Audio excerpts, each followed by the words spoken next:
নমস্কার বন্ধুরা, রাজু রিঙ্কু সিম্পল রান্নায় সকল বন্ধুদের স্বাগত। আজকে করব আমি পালক ডিম রেসিপি। কিভাবে করি চলো তোমাদের সঙ্গে শেয়ার করি। প্রথমে আমি কিছু পালং শাক কাটে নিছি, ভালো মতন সাফ করে এই যে 2-3 বার ভালো জলে ধুয়ে নিছি। সাথে দুটো কাঁচা লঙ্কাও নিয়ে নিছি। তারপরে আমি গ্যাসের পর একটা ডেকচি বসাইয়ে দিয়ে দিলাম জল একটু গরম হওয়ার পর আমি দিয়ে দিছি পালং শাক দিয়ে দিছি। এক এক করে পুরো পালং শাক দিয়ে দিছি। তারপরে অল্প একটু দিয়ে দিছি চিনি, সুন্দর একটা কালার হবে তাই চিনি দিয়ে দিছি। চিনি দিলে পালং শাকের কালার নষ্ট হয় না, পুরো হারা হারা কালার থাকে। এদিকে পালং শাক কিছুক্ষণ নেড়ে চেড়ে সেদ্ধ করে নিছি। এই যে পালং শাক সেদ্ধ হয়ে গেছে, এখনে নামাই নেব। নামাইয়ে কিছুক্ষণ ঠান্ডা করে মিক্সি বাটি নিয়ে নিছি। এখনে সব কিছু মিক্সার বাটিতে দিয়ে দিছি। কাঁচা লঙ্কা আর পালং শাক দিয়ে মিহি করে একটা পেস্ট বানিয়ে নিছি।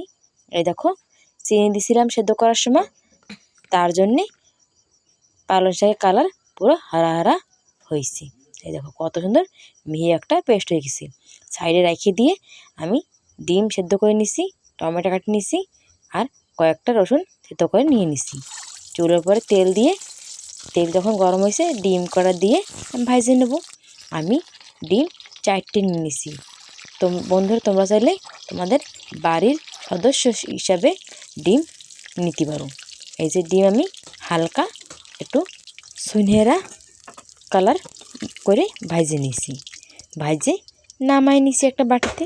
তারপর ওই তেলে দিয়ে দিছি দুটো শুকনো লঙ্কা দিয়ে আমি কিছুক্ষণ ভাজে নিছি। তারপরে দিয়েছি জিরে দিয়ে দিলাম রসুন একটু ভাজার পরে দিয়ে দিলাম কাটে রাখা টমেটো দিয়ে স্বাদ মতো লবণ, হলদি পাউডার আর শুকনো লঙ্কার পাউডার দিয়ে দিছি। দিয়ে কিছুক্ষণ নেড়ে চেড়ে একটু ভেজে নিছি যত সময় টমেটো সফট না হওয়া পর্যন্ত। টমেটো আমার সফট হয়ে গেছে, এটা কত সুন্দর। তারপরে দিয়ে দিছি পেস্ট রাখা পালং শাক দিয়ে কিছুক্ষণ নেড়ে চেড়ে একটু ভেজে নেব। দেখো কত সুন্দর দেখাচ্ছে। এই রেসিপিটা অনেকই ভালো লাগে।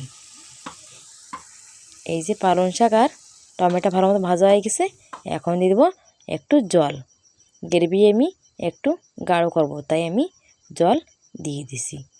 বন্ধুরা তোমরা চাইলে তোমাদের মতন জল দিতে পারো, তোমরা কীরকম গ্রেভি রাখবা সেই হিসাবে জল দিয়ে দেবা।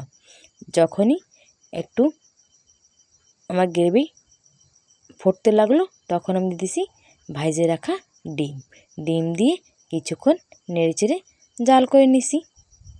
এই দেখো কত সুন্দর হয়েছে আমার পালং শাক দিয়ে ডিমের রেসিপি। বন্ধুরা তোমরা তো পনির দিয়ে পালং শাক দিয়ে খেয়েছো, একবার বাড়িতে ডিম দিয়ে পালং শাকের এই রেসিপিটা করে খাই দেখবি আর কমেন্ট করে জানাবে যে কেমন হয়েছিল। তারপরে অল্প একটু ঘি দিয়ে নামাই নেব। ঘি পুরো অপশনাল, তোমরা চাইলে দিতে পারো, না চাইলে দেওয়া লাগবে না। দিয়ে আমি নামাই নিছি। রেডি আমার ডিম পালক রেসিপি। যেই নতুন বন্ধুরা আমার চ্যানেলটাকে এখন পর্যন্ত সাবস্ক্রাইব করে নাই, সাবস্ক্রাইব করে আমার পাশে থাকো, দেখতে থাকো আমার নিত্য নতুন রেসিপি।